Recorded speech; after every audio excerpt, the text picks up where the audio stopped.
जय महारुद्र जय माँ काली जय भोकालवर। 5-6 लोगों ने मतलब बहुत ही तंग करा इस विषय में वीडियो बनाने के लिए। 2-3 ने तो कॉल भी करा और कुछ के मैसेज आए और जो हमारे लोग थे मतलब उन्होंने कुछ कमेंट भी देखे, बट खैर मैंने तो नहीं देखा।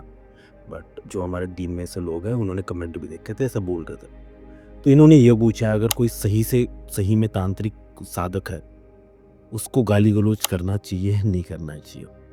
तो वैसा जो तांत्रिक साधक है, तो मैं आपको इतना बता दूं कि 80% या 70% तो इतना पक्का है गुस्सैल होते हैं। 70% लोग गुस्सैल होते हैं और जो 30% होते हैं थोड़े नॉर्मल स्वभाव के होते हैं। अब मान के चलो, अब मेरा ही वाक्य बताता हूँ। अब क्या होता है बताया सिस्टम, अब मैंने कुछ चीज़ें करी, मान के चलो मैंने कोई शक्तियाँ करी है। अब कुछ शक्तियाँ ऐसे वचन दे देती हैं उस तांत्रिक को कि जो तेरा दोस्त है वो मेरा दोस्त है और जो तेरा दुश्मन है वो मेरा दुश्मन है। मान के चलो आपने गाली दे दी, मान के चलो मुझे, अब मुझे भी 2-3 शक्तियों का ऐसा कुछ है सिस्टम। तो मतलब होता क्या होता है इसमें, अब ये बंदा तो सामने से कुछ नहीं कर रहा होता है, बट सेटिंग ये है कि वो जो शक्ति है, जिस शक्ति ने इसको वचन दिया है, वो शक्ति तो मैं सब फ्रंट पे आके इस बंदे की पक्का मार रही होती है, बजा रही होती है। पता नहीं समझ में। अब एक बार क्या हुआ, एक बंदे ने मुझसे सडनली एमपी से था, मैंने उस पर कुछ नहीं करा था। मैं भगवान शिव की कसम, या ठीक है अगर वो वीडियो देख रहा है तो मैं भगवान शिव की कसम मैंने कुछ नहीं करा था, बट उसको ऐसे किसी ने बता दिया कि मैंने उस पर जिन छोड़ा है और उस जिन का नाम है जिन्ने जहान जिन्ना, मैंने छोड़ा है उसको। मैंने तो भाई माँ कसम बता रहा हूँ, मैंने बिल्कुल नहीं छोड़ा था, ये बात बिल्कुल झूठी है। फिर मैंने उसको कॉल करा और उठाया रही उसने, बट एक जगह पर उसने मेरे खिलाफ कुछ बोल दिया। बता नहीं समझ, मेरे खिलाफ कुछ बोल दिया। मैं अपना नॉर्मल यार ठीक है, अगर मेरे खिलाफ बोला है तो मैं अपना क्या करूँ यार, उस बंदे ने अपना मत माना है तो मैं क्या कर सकता हूँ उसको। फिर भाई वो जो खिलाफ उसने बोला था तब तक तो सब सही था, बट उसने जो चीजें बोली थी उसकी वजह से भाई बहुत ज्यादा हंगामा हुआ। बात नहीं समझ में। फिर वैसा मेरी जो चीजें थी जो मैंने सिद्ध करी थी उनके रडार में आ गया बंदा। बाद में भाई उसके घर में जितने भी लोग रहते थे, तो एक बच्चा था उसके घर में, मैं डिटेल में नहीं बताऊंगा, पर उसका बच्चा था, उसका तो नहीं था, उसके बहन का बच्चा था। आई थिंक मेरे हिसाब से भगवान ने शुक्र है वो बच गया। मतलब बच्चा जो है ना भाई, इतनी गंदी उसको टट्टी लग गई, बहुत गंदी टट्टी लगी। फिर मैंने उसको कॉल करा, मैंने बोला भाई ऐसे ऐसे नहीं करना चाहिए था तेरे को, बट खैर तूने करा है ऐसा। तो बोला हाँ तो मैंने करा है, मुझे इसने बोला था उसने बोला। तो मैंने बोला भाई अगर तेरे को किसी ने भी कुछ बोला होगा कम से कम मेरे से तो पूछ लिया, तब मैं क्यों करूँगा तेरे पर तंत्र। पता नहीं समझ में, मतलब राजपूत था वो। फिर उसने उस कॉल पर मुझे बताया कि कार्तिक को ऐसा ऐसा हुआ है। जब मैंने देखा भाई क्यों हुआ है उसको, तब मुझे पता चला कि भाई इसने मेरे खिलाफ बोला था और एक्चुअली मुझे पता भी नहीं है वो चीज़ हुई थी।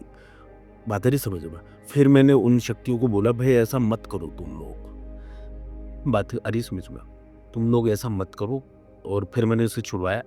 फिर उन्होंने बोला नहीं एक्चुअली में ये बड़ा महाकाली का साधक बनता है, तो हम इसकी ज़िंदगी तबाह करेंगे, बच्चों को छोड़ेंगे। मैंने बोला बच्चे ने क्या करा तुम लोग को।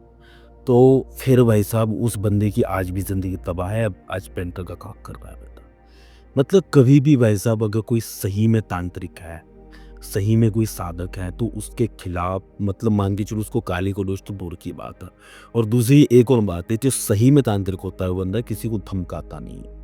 वैसा मैं 7 साल से ये चीज़ें करता हूँ, बस एक सिंगल बंदा मेरे पर ऐसे उंगली उठा के बोल दे मैंने उसको धमकाया है, बिल्कुल नहीं बोलेगा, कमेंट में बताओ है प्रूफ के साथ। पता नहीं सब, वैसे तो मैं भी बोलूँगा भाई अंबानी मेरा बिजनेस पार्टनर है। और ये भी स्टोरी ना बिल्कुल सच्ची है जो मैं बता रहा हूँ। ये स्टोरी आई थिंक मेरे हिसाब से घटी थी 2018 के आसपास की बात है।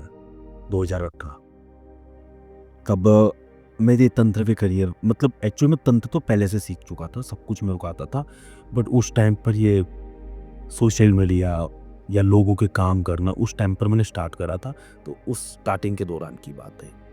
तो मतलब एक्चुअली में ना ऐसे बहुत सारे मेरे साथ वाक़या हुआ है कि कोई-कोई लोग ऐसे थे जो मुझसे पंगा लेकर के बर्बाद हो गए, तबाह हो गए। अभी हमारे यहाँ के लोग हैं, उनके बच्चों की शादियाँ नहीं हो रही है। तो ख़ैर एक्चुअली में भाई मैंने कुछ नहीं करा उसमें। मैंने बस भाई न्यूट्रल हुआ, ठीक है। एक्चुअली मैं भगवान शिव की पूजा करता हूँ, जिन शक्तियों को करना है वो कर लेती है। अब मैं उनको बोलूँगा भी ना तो भाई मत कर, तो वो बोलते नहीं जो तेरा दुश्मन है वो हमारा दुश्मन है। अब उसको बोलूँ कि दुश्मनी दिमाग से निकाल के फेंके। अब इस बंदे का ना मैं ये भी बता रहा हूँ, अब इस बंदे से मेरी ये जो मैंने भोपाल का बोला, इस बंदे से मेरी अंतिम में बात हुई थी 3 साल पहले आज से। अगर 3 साल बाद मैंने उसको समझाया था, उसने किसी चूतिया कपाली को मेरे पास भेजा था, मैंने उसके पीछे कुछ शक्तियाँ लगा करके ना उस कपाली को, मेरे पास रिकॉर्डिंग भी है, कॉल रिकॉर्डिंग भी है उसकी। तो वो डर के मारे उसने उसका नाम बताया था फिर मुझे कि आपका नंबर मुझे ऐसे-ऐसे इस बंदे ने दिया है। तो मैंने बोला उस बंदे का नंबर दे। फिर मैंने उसको कॉल करा था, तब मैंने बोला था दिमाग में जो चीज़ है तेरी निकाल ले। अगर ये ऐसे ही पकड़ता रहेगा तो गंदी मारूँगा। और मैं ये भी बताना चाहूँगा 3 साल से अगर उसने मेरे ये चीज़ें निकाल दी होगी अपने दिमाग से, तो उसको कुछ नहीं हो रहा होगा आज। तो मतलब ऐसे कभी भी तांत्रिक को ना नहीं बोलना चाहिए। और अगर मान के चलो मैंने कहा नहीं है तो ये हाल है उनका। अगर मान के चलो मैंने खुद बैठ के तंत्र करा होता तो फिर सोचो बचता कहीं पर कहीं नहीं बचता। तो इसलिए कभी भी किसी तांत्रिक से बदतमीजी से बात मत करो और बदतमीजी करना ही नहीं है। हाथ जोड़ के सिंपल बात करो। अगर नहीं मान रहा है जाने दो। ठीक है। और हाँ, मैं आपको वीडियो बना के बता रहा हूँ ना भाई एक्चुअली फ्रॉड कौन सा होता है। फ्रॉड को गाली दो, मैं ये नहीं बोलता फ्रॉड को पूजा को बोलगी, उनको बोलो। बट जो सही इसमें है ना, अगर उसका ईगो हर्ट हुआ ना भाई लग गए आपके। तो बस एक्चुअली में ये लोगों ने ना मैसेज वगैरह करा था तो उस चक्कर में वीडियो बनाने का पर्पज़ है। नहीं तो भाई हम किसी को डराना या धमकाना इस वीडियो के पर्पज़ से या मतलब किसी की जानकारी लीक करना, हम इसके लिए हम नहीं बना रहे हैं, बात आ रही समझ में? तो ठीक है जी, ऐसी वीडियोज़ के लिए हमें लाइक करें, शेयर करें, सब्सक्राइब करें, तब तक के लिए चमा चमा